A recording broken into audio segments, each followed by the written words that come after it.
بن خطاب رضی اللہ تعالیٰ عنہ واپس آ گئے. خواب کی تعبیر سننے کے بعد فوراً مسجد میں جاتے ہیں. شہادت کی طرف آ رہے ہیں, فوراً مسجد میں جاتے ہیں. صحیح بخاری کے اندر یہ خواب درج ہے اور اگلی بات ساری صحیح بخاری کے اندر ہے.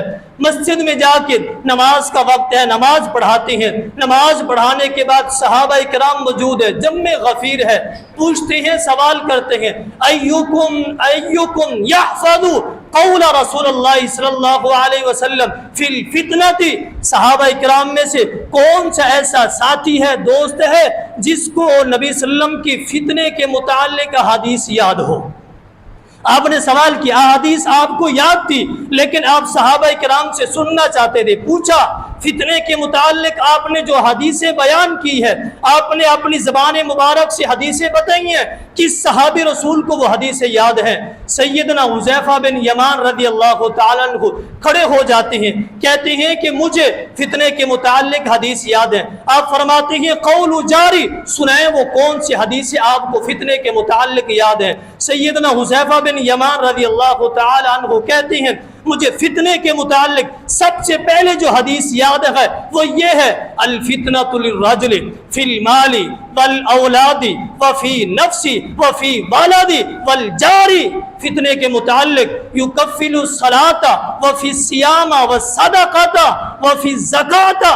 فرماتے ہیں نبی اکرم صلی اللہ علیہ وسلم کا فرمان ہے, فتنہ اتنا زیادہ ہوں گے, اتنا زیادہ, ہر ایک گھر کے اندر فتنے ہوں گے. آگے کہتے ہیں ہر ایک شخص کے اندر فتنے ہوں گے, ہر ایک باپ کے اندر فتنے ہوں گے, ہر ایک بچے کے اندر فتنے ہوں گے, ہر ایک پڑوسی کے اندر فتنہ پیدا ہوگا. فتنہ اتنا زیادہ ہوگا, باپ بیٹا آپس میں جھگڑیں گے, شوہر بیوی آپس میں جھگڑیں گے, ہمسائے آپس میں بحث مباحثہ اور جھگڑیں گے. اتنا زیادہ فتنے ہو جائیں گے, والدین بھی اپنی اولاد سے فتنے سے محفوظ نہیں ہوں گے. بحث مباحثہ اور جھگڑا اتنا زیادہ ہوگا, لیکن اللہ رب العالمین کا فضل ہوگا, اللہ تعالیٰ کا کرم ہوگا ان لوگوں کے اوپر. یکفر الصلاۃ, پھر اگر فتنے ان کے اندر داخل ہو جائیں گے, فتنے گھر کے اندر آ جائیں گے, جب یہ نماز پڑھیں گے, جب روزہ رکھیں گے, جب یہ زکوٰۃ ادا کریں گے, قرآن کی تلاوت کریں گے, یہ حج کرنے جائیں گے, یہ ساری عبادات ان لوگوں کے گناہوں کو وہ مٹا دے گی اور فتنے سے ان لوگوں کو بچا لے گی. اب پتہ چلتا ہے کہ فتنے کا جو حل ہے, فتنہ فساد, اس کا جو حل ہے اور اس کا جو علاج ہے وہ عبادت ہے. اس کا علاج عبادت ہے. نبی اکرم صلی اللہ علیہ وسلم کا فرمان ہے, صحیح بخاری کے اندر حدیث ہے, فتنہ آ جائے اس کا حل عبادت ہے, نماز ہے. ہم عبادت کے لیے, جان چھڑانے کے لیے آتے, عبادت کرنے نہیں آتے. آپ دیکھ لیں خطبے کا وقت, یہ جمعے کا وقت شروع ہوتے ہی, یہ ایک سخت بات اور کڑوی ضرور ہے لیکن میری ذمہ داری بھی ہے. خطبے کا وقت ہے, فری بیٹھے ہیں, کوئی کام نہیں ہے. میں کتنے ایک بندوں کو جانتا ہوں فری بیٹھے ہیں, کوئی کام نہیں ہے. اگر میں نام لینا شروع کر دوں پھر یہ ایک واضح ہی شخص کی بات ہو جائے گی اور اس منبر کی توہین ہو جائے گی. نام نہیں لے, فری بیٹھے, کوئی کام ہی نہیں ہے, کوئی معاملہ ہی نہیں ہے, فری بیٹھے, اپنی مرضی سے آئیں گے, خطبہ ہوگا سن کے چلے جائیں گے, اہم گفتگو, اہم عبادت چھوڑ کے بیٹھے. کئی ایک کو میں بذات خود نفس جانتا ہوں, دور کی بات ہی نہیں ہے, لیکن اصلاح ضروری ہے, اصلاح انتہائی ضروری ہے, اتنا ضروری ہے فتنے سے بچنے کے لیے. عبادت کو سر فہرست جانیے, عبادت کی طرف بھاگ کے آئیے, اس فتنے سے بچیں گے. آگے دیکھیں کتنا بڑے فتنے آئیں گے. سیدنا عمر بن خطاب رضی اللہ تعالیٰ نے واضح کر دیا ہے. آپ نے پوچھا حذیفہ بن یمان رضی اللہ تعالیٰ سے, حدیث سنے فتنے کے متعلق؟ سنا دی.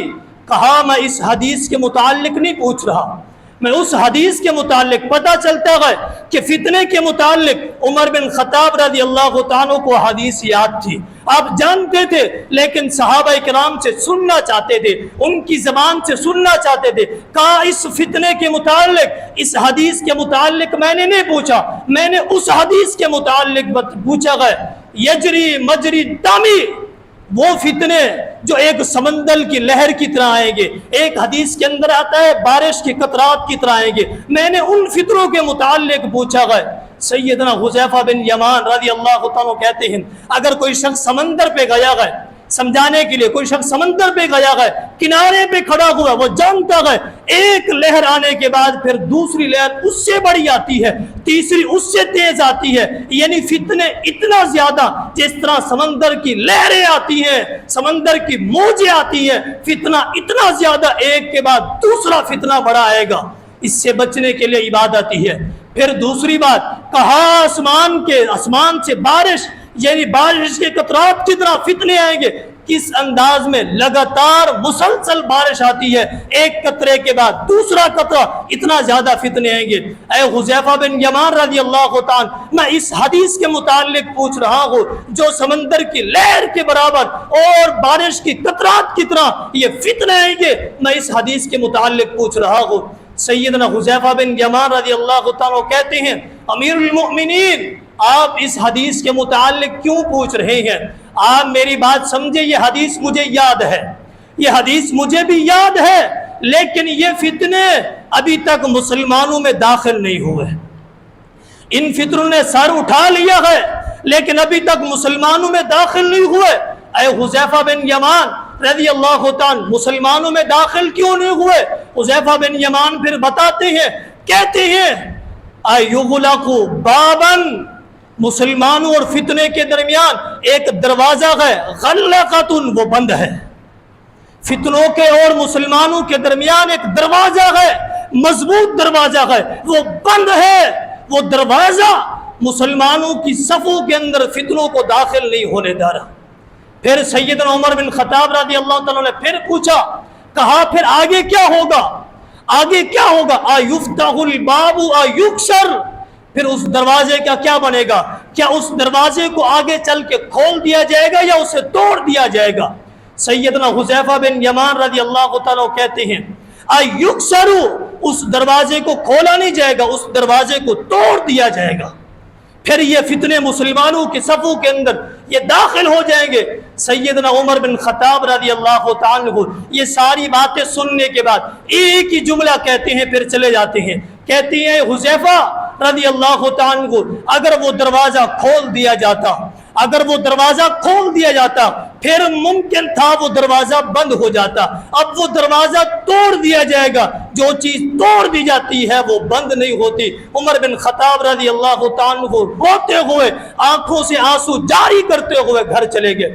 صحابہ کرام سیدنا حذیفہ بن یمان رضی اللہ تعالیٰ کو گھیر لیتے ہیں، پوچھتے ہیں، کہا کہ آپ نے ساری باتوں کو جواب دے دیا۔ عمر بن خطاب رضی اللہ تعالیٰ نے سارے سوال آپ سے پوچھ لیے لیکن ایک سوال آپ سے نہیں پوچھا اور ایک جواب آپ نے نہیں دیا، وہ یہ تھا جس دروازے کو توڑا جائے گا وہ مسلمانوں اور فتنوں کے درمیان ایک دروازہ بند ہے، اس دروازے کو توڑا جائے گا، اس کا تعارف نہیں کروایا آپ نے۔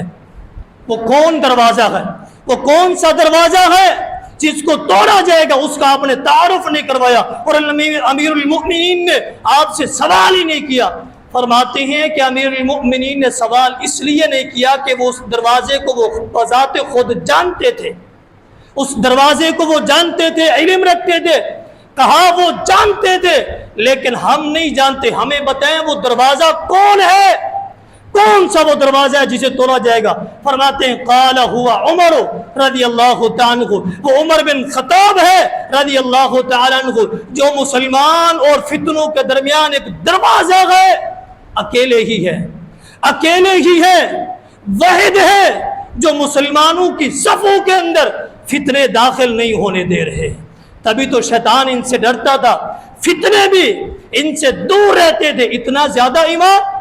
اور یہاں سے سیدنا عمر بن خطاب رضی اللہ تعالیٰ کی عظمت اور شان کا بھی پتہ چلتا ہے، قرآن نے یہ بات واضح کر دی، الفتنۃ اشد من القتل، فتنہ قتل سے بھی زیادہ سخت ہوتا ہے، فتنہ قتل سے بھی زیادہ، ایک شخص کو قتل کر دیا جائے اتنا بڑی بات نہیں ہے، فتنہ پھیلا دیا جائے لوگوں کے دلوں اور ذہن کے اندر، یہ قتل سے بھی زیادہ سخت ہے، قرآن کے اندر یہ بات درج ہے۔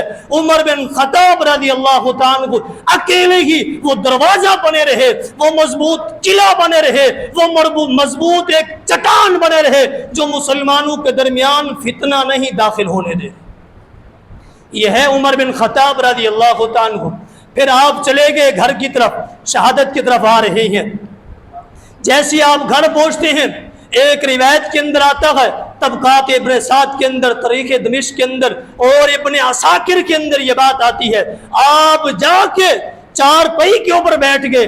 ایک روایت میں آتا ہے آپ چٹائی کے اوپر جا کے بیٹھ گئے۔ جیسے ہی آپ بیٹھے، بیٹھنے کے متعلق آپ کے گھر کے اندر آپ کی بیٹی سیدہ حفصہ رضی اللہ تعالی عنہ بھی تشریف فرما تھی، وہ بھی بیٹھی تھی۔ آپ جاتے ہی اپنی آنکھوں سے آنسو جاری تھے، آپ زارو قطار رو رہے تھے، اپنے ہاتھوں کو اٹھاتے ہیں، اللہم ارزقنی شہادتا فی سبیلک و بلد رسولک، دعا کر رہے ہیں اللہ مجھے شہادت کی موت دینا اور نبی اکرم صلی اللہ علیہ وسلم کے شہر میں مجھے یہ شہادت دینا، یہ دعا کر رہے ہیں۔ آپ کی بیٹی سیدہ حفصہ رضی اللہ تعالیٰ عنہ یہ دعا سننے کے بعد فوراً کہتی ہے انا یکون ذالک، اے بابا جان کیا کہہ رہے ہیں؟ آپ کی دعا اتنا سخت دعا، آپ چاہتی ہیں غیر مسلم یہودی عیسائی آ کے مدینہ پہ حملہ کرے اور آپ کو شہید کر کے جائے، جبکہ یہ اصول ہے اور یہ دستور ہے۔ محمد الرسول اللہ صلی اللہ علیہ وسلم نے مدینہ کے لیے دعا کی ہے، امن کی دعا کی ہے، آپ کہہ رہے ہیں کہ مجھے شہادت بھی دینا، وہ بھی رسول اللہ صلی اللہ علیہ وسلم کے شہر میں، مدینہ میں۔ گفتگو سنتے رہے، کہا میری عقل تسلیم نہیں کرتی آپ کس انداز میں یہ دعا کر رہے ہیں۔ گفتگو سننے کے بعد پھر کیا کہتے ہیں، میری بیٹی یؤتی اللہ اذا شئت، سن لے میں نے دعا تجھ سے نہیں کی ہے، میں نے دعا تجھ سے تو نہیں مانگی، میں نے تو دعا مانگی ہے اللہ رب العالمین سے، میں نے دعا تجھ سے تو نہیں مانگی۔ کس کو سمجھا رہے ہیں؟ اپنی بیٹی سے کہہ رہے ہیں تو ام المؤمنین ضرور ہے، میری بیٹی ضرور ہے، لیکن تجھ سے میں دعا نہیں کر رہا، میں دعا تو کر رہا ہوں اللہ رب العالمین سے، وہ تو علی کل شیء قدیر ہے۔ بغیر مدینے کے حالات خراب کیے اور بغیر کسی غیر مسلم قوم کو مدینے کے اوپر مسلط کیے وہ شہادت کی موت دے سکتا ہے، اور مجھے یقین ہے مجھے شہادت تو ملے گی، لیکن میں سوال یہ کر رہا ہوں مجھے موت آئے مدینہ رسول کے اندر ہے۔ یہ دعا کی ہے امیر المؤمنین عمر بن خطاب رضی اللہ عنہ۔ دعا کرنے کے بعد پھر ہوتا کیا ہے، چند دن گزرتے ہیں، تقریباً تقریر کے اندر آتا ہے 2 دن گزرتے ہیں، گزرنے کے بعد جمعہ آ جاتا ہے۔ جمعے کے خطبے کے اندر امیر المؤمنین عمر بن خطاب رضی اللہ تعالیٰ عنہ ساری باتیں آ کے جمعے کے خطبے کے اندر ذکر کر دیتے ہیں اور مسلمانوں کو نصیحت بھی کرتے ہیں، اور سارا خواب، اپنا خواب بھی، سیدنا ابو موسیٰ عشری رضی اللہ تعالیٰ کا خواب بھی اور اسماء بنت انیس کی تعبیر بھی، ساری باتیں لوگوں کے سامنے رکھ دیتے ہیں اور لوگوں کو نصیحت بھی کرتے ہیں۔ کرنے کے بعد پھر دوبارہ دوسرا جمعہ نہیں آیا، امیر المؤمنین عمر بن خطاب رضی اللہ تعالیٰ عنہ روئے زمین کے اوپر باقی نہیں تھے۔ جمعے سے پہلے ہی آپ کو شہید کر دیا گیا اور آپ دنیا سے چلے گئے۔ پھر چند دن ہی گزرے صبح کی نماز پڑھانے کے لیے امیر المؤمنین عمر بن خطاب رضی اللہ تعالیٰ عنہ صبح کی نماز پڑھانے کے لیے گئے ہیں۔ مسجد نبوی کے اندر سیدنا عبداللہ بن عباس، سیدنا عبداللہ بن مسعود رضی اللہ تعالیٰ فرماتی ہیں میرے اور سیدنا عبداللہ بن مسعود کے درمیان کوئی فاصلہ نہیں تھا، امیر المؤمنین ہم دونوں کے درمیان سے گزرے، ہم دونوں صف کے اندر تھے اور آپ کا یہ معمول تھا۔ عمر بن خطاب رضی اللہ تعالیٰ کو یہ معمول تھا، جیسے ہی نماز کا وقت ہوتا اور مسجد میں داخل ہوتے وہیں سے کہنا شروع کر دیتے تھے لوگوں صفے درست کر لو، صفے درست کر لو، صفے سیدھی کر لو، وہیں سے کہنا شروع کر دیتے تھے۔ پتہ چلتا ہے صفوں کو درست کروانا امام پیچھے سے بھی کہہ سکتا ہے، کھڑے ہو کے صفوں کو درست کر لے۔ جیسے مسجد کے گیٹ میں داخل ہوئے اور کہتے ہیں کہ ہم سن رہے تھے اور ہم سے گزرتے ہوئے یہ جملے کہہ رہے تھے صفوں کو درست کر لے، صفوں کو درست کر لے، اور ہم نے صفوں کو درست کر لیا۔ آپ سیدھے مصلی رسول پہ چلے گئے، آپ نے نماز شروع کر دی۔ آپ کا معمول تھا آپ صبح کی نماز کے اندر سورت یوسف کی اور سورت نمل کی آپ تلاوت کیا کرتے تھے. آپ اتنا لمبی لمبی تلاوت کرتے تھے. پہلی رکعت آپ پڑھا چکے ہیں, پڑھانے کے بعد دوسری رکعت کے لیے آپ کھڑے ہوئے, اچانک سے اسی ہی صف کے اندر ابو لؤلؤ فیروز مجوسی یہ چھپا ہوا ہے اور دو دھاری خنجر لے کے بھی اپنی بغل کے اندر یہ کھڑا ہوا ہے, اور جیسے ہی دوسری رکعت کے لیے کھڑے ہوئے وہ آپ کے پیٹ کے اندر خنجر کے وار کر دیتے ہیں.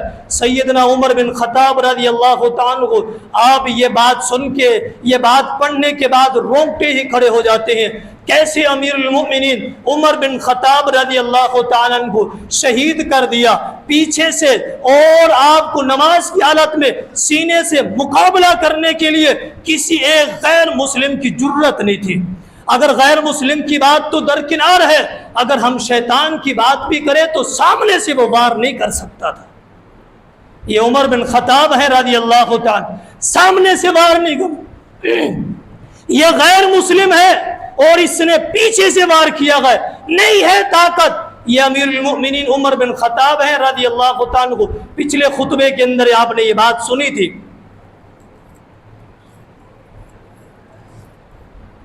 کہ امیر المؤمنین عمر بن خطاب رضی اللہ تعالیٰ اکیلے بیت اللہ میں چلے گئے.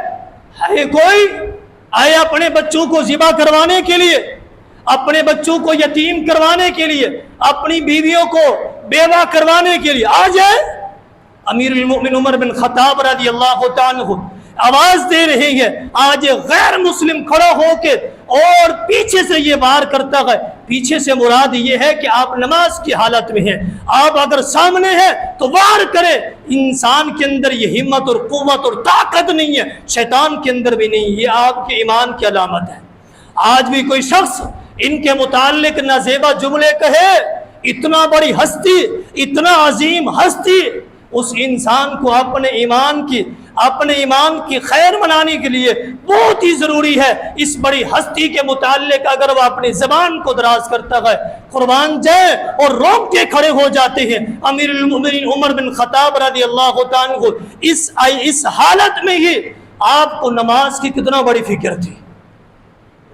اتنا بڑی حالت میں نماز کی فکر, خنجر لگ چکا ہے, لگنے کے بعد انتنا بار آ رہی ہے, خون آ رہا ہے, حالت اور کفیت اتنا ناساز ہے, لیکن اس کے باوجود بھی اپنی زبان سے تو ادا نہیں کر سکے, لیکن ہاتھ سے پکڑ کے عبد الرحمن بن عوف رضی اللہ تعالیٰ کو مصلی رسول پہ کھڑا کر دیا تاکہ مسلمانوں کی نماز کہیں ضائع نہ ہو جائے, نماز ضائع نہ ہو جائے. یہ امیر المؤمنین عمر بن خطاب ہیں, آخری حالت میں ہی نماز کی فکر کر رہے ہیں, مسلمانوں کی عبادت کی فکر کر رہے ہیں.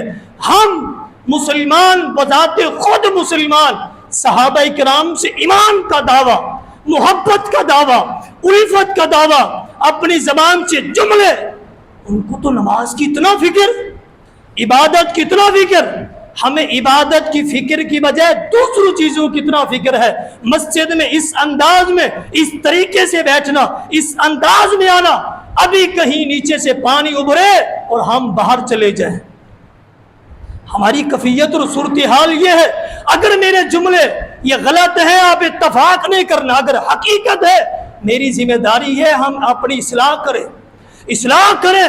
امیر المؤمنین جاتے ہوئے یہ سمجھا گئے, یہ سبق اور درس دے گئے, عبادت کی فکر کرے. میں نے پچھلے خطبے کے اندر بھی یہ ذکر کیا تھا, دنیا کے اندر ساری چیزیں عارضی ہیں, اگر باقی ہے تو عبادت ہے. اگر میری بات پہ اتفاق نہیں ہے, تنہائی کے اندر بیٹھ کے آپ سوچ لینا کون سی دنیا کی ایسی چیز ہے جو ہمیشہ رہے گی, کون سی ایسی چیز ہے اگر کسی کو مل جائے میرے علم میں بھی اضافہ کرنا. وما علینا الا البلاغ المبین.